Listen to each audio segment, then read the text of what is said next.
Halo pemirsa, jumpa lagi bersama saya Rizky Nugraha dalam Inovator, program mingguan DW Indonesia yang menghadirkan laporan-laporan paling menarik dari dunia sains, teknologi, lingkungan, dan gaya hidup. Inilah topik utama kami untuk pekan ini.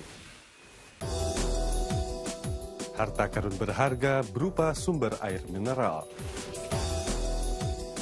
Lenyapnya habitat burung langka Kolombia. Dan chatbots awali evolusi dunia digital. Tersembunyi di bawah hutan beton kota Stuttgart tersimpan cadangan air mineral terbesar di Eropa Barat. Sebanyak 19 mata air mengucurkan 22 juta liter air setiap hari. Cadangan air tersebut juga memiliki kandungan mineral dan garam yang sangat tinggi sehingga berharga untuk kegiatan medis. Tidak heran jika seorang pakar geologi lokal melakukan segala upaya buat melindungi harta karun tak ternilai itu. Surga air bagaikan di hutan tropis di jantung Jerman.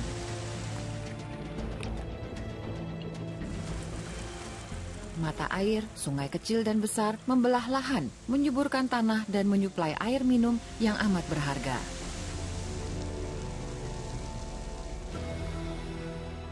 Tersembunyi di bawah hutan beton kota Stuttgart, terdapat deposit air mineral terbesar di Eropa Barat. Di kolam ini airnya menyembur dari sumber di bawah tanah.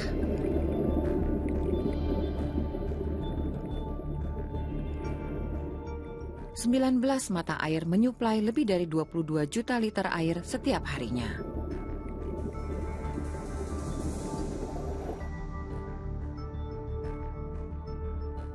Pakar geologi Ralf Laternsson punya misi melindungi harta karun ini.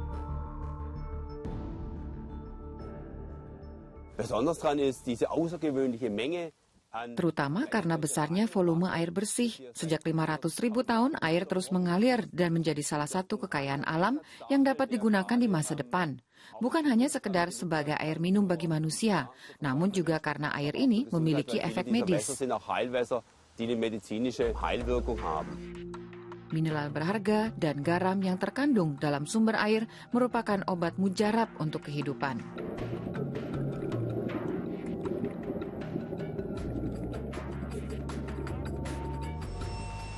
Lewat sistem pipa, air dialirkan ke sumber air dan kolam renang. Airnya dibiarkan alami dan tanpa bahan kimia tambahan. Pemanfaatan sumber air ini terkait erat dengan budaya pemandian umum yang sudah berumur ribuan tahun.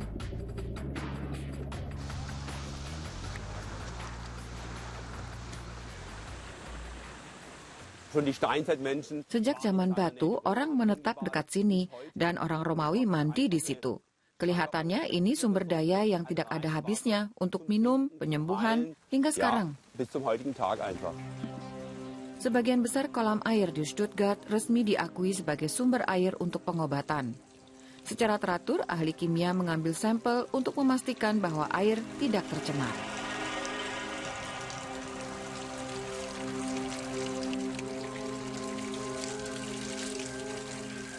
Berkat siklus abadi hujan dan penguapan, air yang meresap 20 tahun lalu kini naik ke permukaan.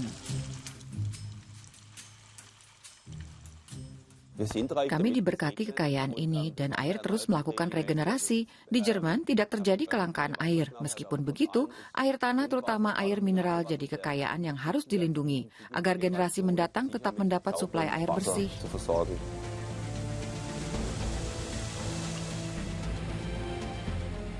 Air adalah kehidupan. Jarang air mengalir berlimpah dari kedalaman tanah seperti di sini. Sebuah keajaiban alam yang harus dilestarikan.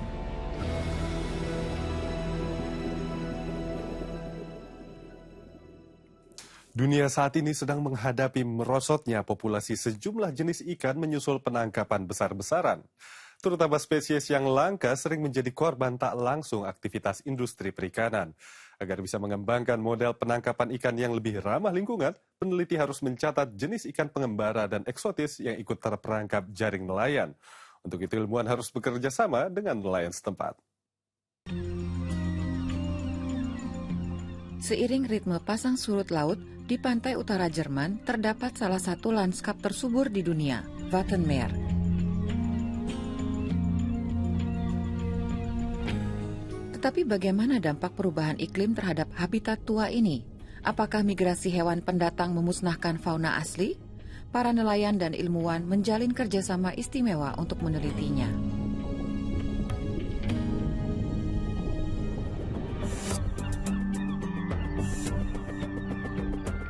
Nelayan penangkap udang Daniel Arens dalam beberapa tahun terakhir menjaring ikan yang tidak lazim.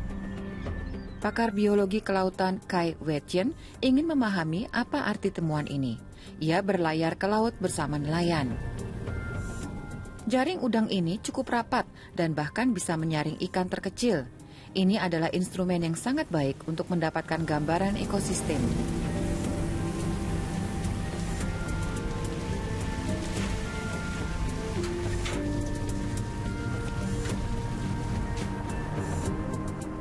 Nelayan mengangkat jaring lebih dari 10 kali per hari, hasil tangkapan 100 kilo diangkut ke kapal. Sasaran tangkapan udang coklat, tapi jenis makhluk laut lainnya juga ikut terjaring. Alat mekanis ini memisahkan antara udang dengan ikan. Keranjang penampung adalah peti harta karun bagi pakar biologi. Apakah ikan punya satu titik kecil di belakang insannya atau tidak ada titiknya?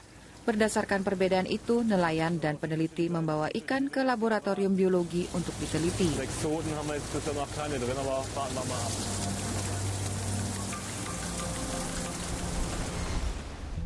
Di Alfred Wegener Institute untuk Riset Kelautan, Wetjen akan meneliti hasil tangkapannya.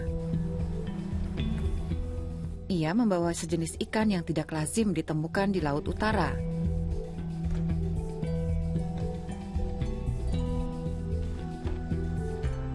Ikan bass, ikan bersirip layang yang biasanya hidup di perairan lebih hangat.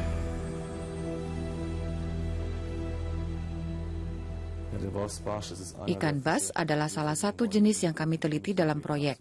Ikan ini habitatnya di perairan hangat, tetapi beberapa tahun terakhir sering muncul di Laut Utara dan Wattenmeer. Hal itu bisa menjadi indikator perubahan iklim. Apakah perubahan Gulf Stream menjadi sebab menghangatnya suhu Laut Utara 1,4 derajat dalam 40 tahun terakhir? Dan lewat jembatan termal ini, spesies eksotis bermigrasi hingga ke Wattenmeer? Untuk mengetahui apakah hanya segelintir spesies melakukan migrasi atau telah terjadi perubahan besar, para nelayan mendokumentasikan hasil tangkapan mereka untuk diteliti para pakar biologi. Menjadikan nelayan sebagai mitra memungkinkan penelitian komprehensif. Peneliti dengan mudah bisa memperoleh wawasan penting ke ekosistem yang biasanya tersembunyi. Sebaliknya, nelayan juga memahami bagaimana kehidupan laut perlahan beradaptasi dengan perubahan iklim. Sebuah proyek bersama di mana nelayan, peneliti, dan lingkungan bisa memetik manfaatnya. Pemirsa, minggu lalu kami mengajak Anda untuk berbagi pendapat mengenai kampanye makan ikan yang kini sedang digalakan di Indonesia. Inilah beberapa jawaban paling menarik yang masuk ke meja redaksi tim inovator. Sebagian besar Sobat DW sepakat memakan ikan penting buat kesehatan dan dibandingkan daging, kadang-kadang harganya lebih murah. Tapi di luar itu, saudari Cinta Air Setia misalnya mengingatkan penting untuk menjaga kebersihan laut dari sampah plastik untuk melindungi populasi ikan. Dan saudara Husin Rudiono mewanti-wanti terhadap kenaikan harga ikan jika pemerintah tidak mengawasi pergerakan harga di pasar menyusul lonjakan konsumsi. Terima kasih atas partisipasi Anda dalam Dewi Inovator Bertanya kali ini. Ikuti sesi berikutnya pekan depan.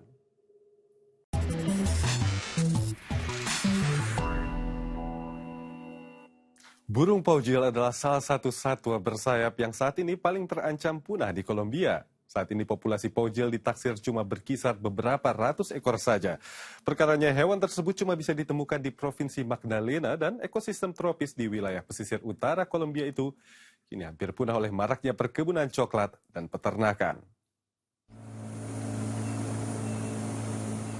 Perjalanan melintasi bagian hutan tropis Magdalena Medio di Kolombia Tengah.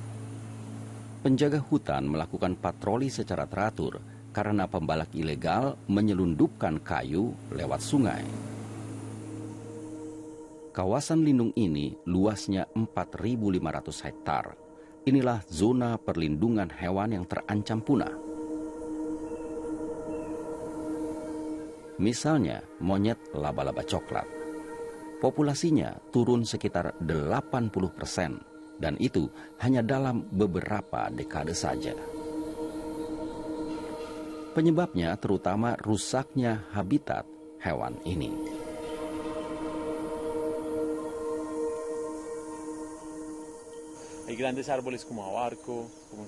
Di sini masih ada pohon-pohon raksasa seperti mahoni, Colombia, atau ceiba, dan jenis lain yang terancam.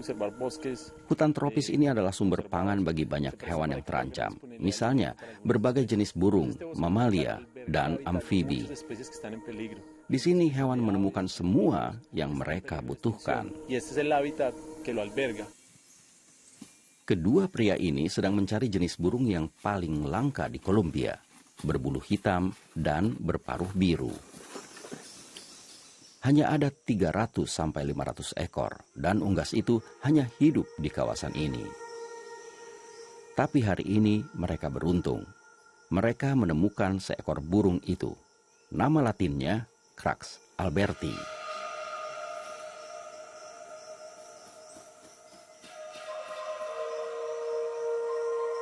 Bagi penduduk asli Kolombia, burung ini adalah hewan mistis. Banyak patungnya dibuat dari emas.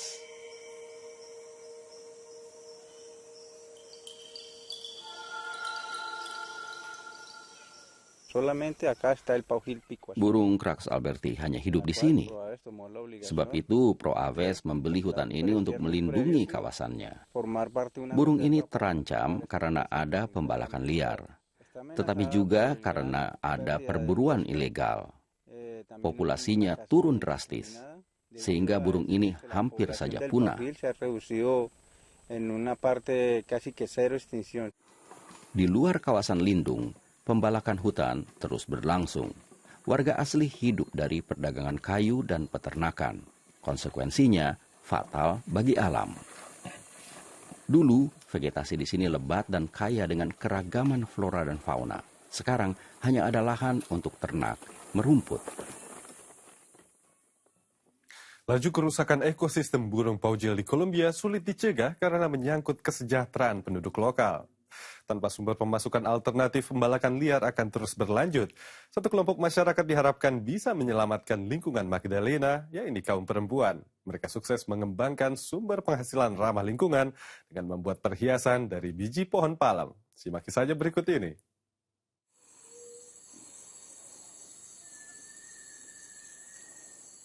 Kawasan lindung ini juga terancam oleh desakan kebutuhan lahan warga setempat.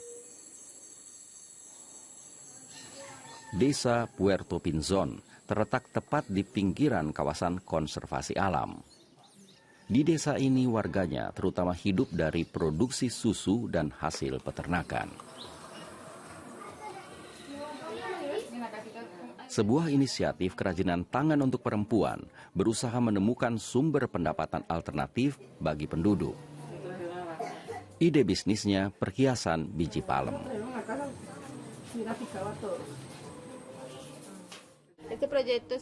Proyek ini penting karena membantu kami mendapat pemasukan sampingan. Sejauh ini kami sangat tergantung pada peternakan. Tapi itu merusak hutan dan keragaman hayati. Kami ingin mengambil jalan lain dan menghentikan eksploitasi alam. Di daerah perlindungan alam, perempuan melakukan pembibitan pohon palem yang bijinya nanti bisa diolah menjadi perhiasan.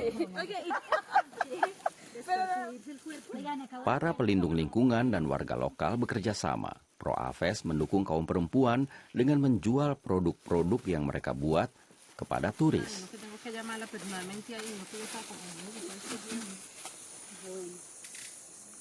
Pariwisata membawa harapan. Tempat penginapan yang baru didirikan ini bertujuan untuk menarik penggemar burung ke kawasan terpencil di Kolombia. Bagi pengamat burung, kawasan konservasi ini punya daya tarik tersendiri. Karena di sini ada lebih dari 360 jenis burung.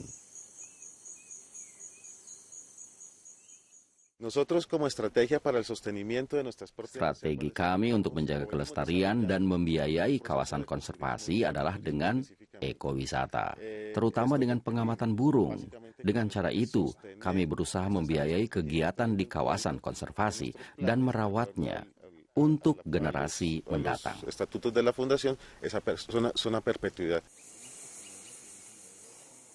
Para penjaga hutan tidak hanya mengurus burung.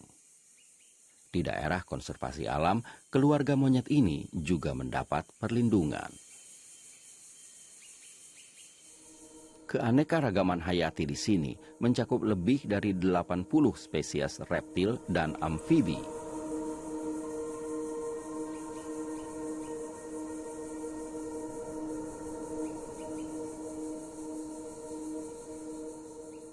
Kawasan ini masih asri, tapi di Kolombia luasnya dari hari ke hari makin menyusut.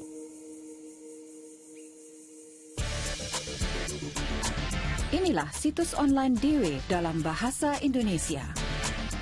Jurnalisme independen, berita aktual, latar belakang, analisa, dan opini. Dari Jerman, dunia, dan kawasan. dw.com Indonesia.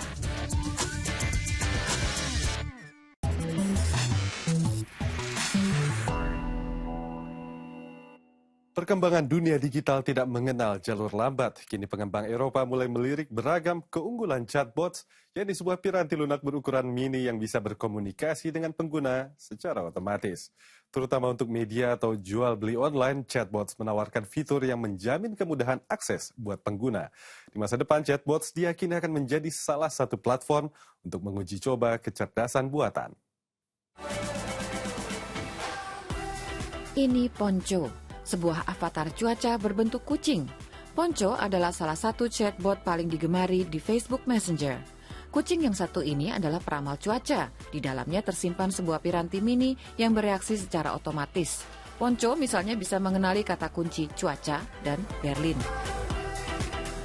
Robot virtual ini mencari data cuaca dan mengirimkan jawabannya dalam waktu singkat. Tidak semua robot virtual selucu Poncho. Belakangan, semakin banyak perusahaan memanfaatkan fitur teranyar ini. Dulu mereka mengandalkan situs internet atau aplikasi komputer. Kini dengan robot virtual, perusahaan bisa langsung berkomunikasi dengan konsumen, misalnya lewat layanan pengiriman pesan. Di Facebook sendiri sudah ada ribuan robot virtual. Bisa saja akan ada pergeseran dalam beberapa tahun ke depan. Jadi kita tidak lagi menggunakan aplikasi, melainkan hanya software robot melalui layanan pengiriman pesan, dan itu akan sepenuhnya mengubah wajah internet. Potensi ini juga dilirik oleh Max Kociolek. Bersama dua teman, ia mendirikan Spectrum tahun 2015 silam. Startup asal Berlin ini menghususkan diri pada bisnis media. Idenya adalah sebuah chatbot yang menampilkan kumpulan berita sesuai permintaan pengguna. Klien seperti Business Insider membayar langganan bulanan buat layanan robot virtual tersebut. Pembaca bisa mengontak bot setiap hari melalui Facebook Messenger. Piranti lunak itu mendeteksi kata kunci dan mengirimkan jawaban. Pengguna kini bisa mendapat konten lewat notifikasi atau per push kapanpun dibutuhkan. Misalnya ada berita baru tentang klub sepak bola atau ketika seorang pemain pindah klub dan saya mendapat informasinya, saya tahu lebih dulu dari rekan kerja. Facebook ikut melirik Spectrum dan menggandeng startup Berlin itu sebagai mitra resmi. Investasi bernilai jutaan pun menyusul. Bots yang menawarkan berita hanya sebuah awal buat Max Kociolek. Visinya mengembangkan robot sebagai wartawan pribadi. Saya misalnya bisa menentukan untuk mendapat berita politik dan olahraga, tapi bukan berita ekonomi. Saya cuma menerima berita-berita tersebut. Jika ada isu ekonomi sangat penting, chatbot akan menjelaskan dengan cara yang berbeda dibanding orang yang cuma membaca berita ekonomi. Kami berbeda dari koran yang menganggap pembaca memiliki level pengetahuan yang sama. Kami melayani pembaca secara individual. Hal itu mungkin dilakukan lewat chatbot. Kebanyakan chatbots saat ini cuma bisa bekerja sesuai fungsinya. Langkah selanjutnya adalah mengembangkan bots yang mampu belajar sendiri dan bereaksi fleksibel. Isu kecerdasan buatan telah menyibukkan kita sejak 40 tahun, tapi isu ini kian aktual karena teknologi komputer sudah sedemikian canggih, sehingga mampu mengolah data dalam jumlah sangat besar untuk misalnya berbicara dengan manusia. Dan perkembangan ini bisa kita simak pada chatbot. Apakah itu pedagang digital, wartawan, atau peramal cuaca? Bots akan semakin canggih dan mungkin bakal menemani kita dalam kehidupan sehari-hari. Kenapa harus membeli mobil jika bisa menumpang? Untuk generasi muda Eropa, mobilitas kini lebih penting ketimbang kepemilikan kendaraan. Nyatanya bisnis berbagi mengalami kebangkitan berkat kehadiran internet. Melalui berbagai situs atau aplikasi smartphone, orang sekarang bisa saling berbagi mobil, makanan, kapal, atau bahkan halaman rumah. Uniknya mereka yang gemar meminjamkan barang pribadi bisa meraup keuntungan besar. Berbagi kini menjadi tren terbaru di Jerman. Mobilitas lebih penting ketimbang kendaraan pribadi. Meminjam dan bukan membeli. Banyak perusahaan baru yang terjun di model bisnis ini. Berbagi artinya kebersamaan dan juga kebebasan. Orang bisa berbagi apa saja. Misalnya, meminjamkan rumah sendiri kepada turis. Berbagi makanan dengan tetangga. Dan menawarkan halaman rumah sebagai tempat berkemah. Perusahaan yang menjadi perantara juga mendapat keuntungan. Startup Wunder asal Hamburg menawarkan apa yang disebut carpooling. Konsumen bisa berjanji untuk naik mobil bersama di dalam kota. Layanan serupa pertama kali ditawarkan di ibu kota Filipina, Manila. Setiap perjalanan harganya Rp30.000. Jika pemilik kendaraan membawa lebih dari satu penumpang, perusahaan mendapat uang jasa. Melalui sebuah app, pemilik kendaraan bisa menjemput konsumen. Pendirinya Gunnar Froh ingin memanfaatkan sebuah barang semaksimal mungkin. Orang di kota besar sering naik kendaraan sendirian untuk kerja. Dan di kota megapolitan seperti Manila, banyak kemacetan. Rata-rata mereka naik kendaraan selama 4 jam sehari. Dan kereta api selalu penuh. Jadi logis kalau orang ingin mendapat rekan perjalanan yang pergi ke tujuan yang sama dan mau membayar ongkos bensin. Jerman sebenarnya sudah punya layanan serupa dengan mobil pribadi, tapi masih terbatas pada transportasi antar kota. Setiap perjalanan bisa dipesan lewat smartphone. Bagi banyak kaum muda di kota besar, memiliki kendaraan pribadi sudah tidak penting lagi.